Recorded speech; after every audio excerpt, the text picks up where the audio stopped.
سورہ المائدہ آیت نمبر 93 ترجمہ: جو لوگ ایمان لے آئے اور نیک عمل کرنے لگے انہوں نے پہلے جو کچھ کھایا پیا اس پر کوئی گرفت نہ ہوگی، بشرطے کہ وہ آئندہ ان چیزوں سے بچے رہیں جو حرام کی گئی ہیں اور ایمان پر ثابت قدم رہیں اور اچھے کام کریں۔ پھر جس چیز سے روکا جائے اس سے رکیں اور جو فرمان الہی ہو اسے مانیں۔ پھر خدا ترسی کے ساتھ نیک رویہ رکھیں، اللہ نیک کردار لوگوں کو پسند کرتا ہے۔ شان نزول: تفسیر مجموع البیان، تفسیر طبری، تفسیر قرطبی اور بعض دوسری تفاسیر میں اس طرح آیا ہے کہ شراب اور قمار بازی کی حرمت کی آیت کے نزول کے بعد بعض اصحاب پیغمبر نے کہا کہ اگر ان دونوں کاموں کے یہ سب گناہ ہیں تو پھر ہمارے ان مسلمان بھائیوں کو کیا بنے گا جو اس آیت کے نزول سے پہلے مر چکے ہیں اور انہوں نے اس وقت تک ان دونوں کاموں کو ترک نہیں کیا تھا۔ اس پر یہ آیت نازل ہوئی اور انہیں جواب دیا گیا۔ تفسیر: اس آیت میں ان لوگوں کے بارے میں جواب دیتے ہوئے جو شراب اور قمار بازی کی حرمت کے نزول سے پہلے مر چکے تھے، یا ان لوگوں کے بارے میں کہ جن کے کانوں تک ابھی تک یہ حکم نہیں پہنچا تھا اور وہ دور دراز کے علاقوں میں زندگی بسر کر رہے تھے، فرمایا گیا ہے وہ لوگ جو ایمان رکھتے تھے اور عمل صالح انجام دیتے تھے اور یہ حکم ان تک نہیں پہنچا تھا، اگر انہوں نے شراب پی ہے یا قمار بازی کی کمائی سے کھاتے رہے تو ان پر کوئی گناہ نہیں ہے۔ اس کے بعد اس حکم کو اس بات کے ساتھ مشروط کرتا ہے کہ وہ تقوی اختیار کریں اور ایمان لے آئیں اور عمل صالح بجا لائیں۔ پھر اس امر کی تکرار کرتے ہوئے یہ ارشاد ہوتا ہے پھر تقوی اختیار کرو اور ایمان لے آؤ۔ اس کے بعد تیسری مرتبہ تھوڑے سے فرق کے ساتھ اس حکم کی تکرار کرتے ہوئے فرمایا گیا ہے پھر تقوی اختیار کرو اور نیکی کرو۔ آیت کے آخر میں فرمایا خدا نیک لوگوں کو دوست رکھتا ہے۔ ان تین جملوں کی تکرار کے سلسلے میں قدیم و جدید مفسرین کے درمیان بہت زیادہ اختلاف ہے۔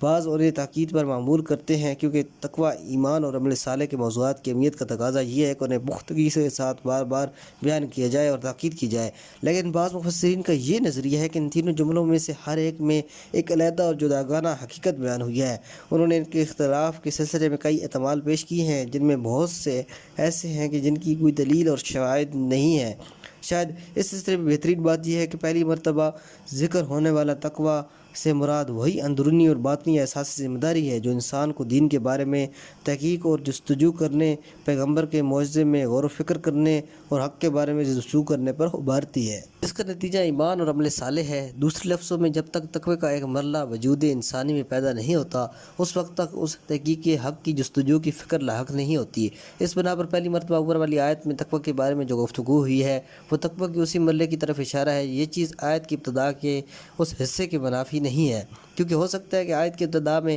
ایمان ظاہری تسلیم کے معنی میں ہو، لیکن جو ایمان تقوی کے بعد پیدا ہوتا ہے وہ حقیقی ایمان ہے۔ دوسری دفعہ جو تقوی کے بارے میں گفتگو ہوئی ہے وہ اس تقوی کی طرف اشارہ ہے جو انسان کے اندر اور باطن میں نفوذ کر جائے، کہ جس کا اثر زیادہ گہرا ہوتا ہے اور اس کا نتیجہ ایمان مستقر اور ثابت ہے کہ عمل صالح جس کا ایک حصہ اور جز ہے۔ اس لیے دوسرے مرحلے میں ایمان کے ذکر کے بعد عمل صالح کا تذکرہ نہیں ہے، بس اتنا فرمایا گیا ہے، یعنی یہ ایمان اس قدر نافذ اور ثابت ہے کہ اس کے بعد عمل صالح کے ذکر کی ضرورت ہی نہیں ہے۔ تیسری مرتبہ تقوی سے متعلق جو گفتگو ہے اس سے مراد وہ تقوی ہے جو اپنے بلند ترین مرحلے تک پہنچ جاتا ہے، اس طور پر کہ اب اسے حتمی فرائض کی انجام دہی کی دعوت کے علاوہ احسان یعنی نیک کاموں کی دعوت بھی دی جائے، یہاں تک کہ ان کاموں کے لیے بھی کہ جو واجبات میں داخل نہیں ہے۔ خلاصہ یہ ہے کہ تقوی کے بارے میں تین مرتبہ کا یہ تذکرہ احساس ذمہ داری اور پرہیزگاری کے ایک ایک مرحلے کی طرف اشارہ ہے، ابتدائی مرحلہ، درمیانی مرحلہ اور آخری مرحلہ،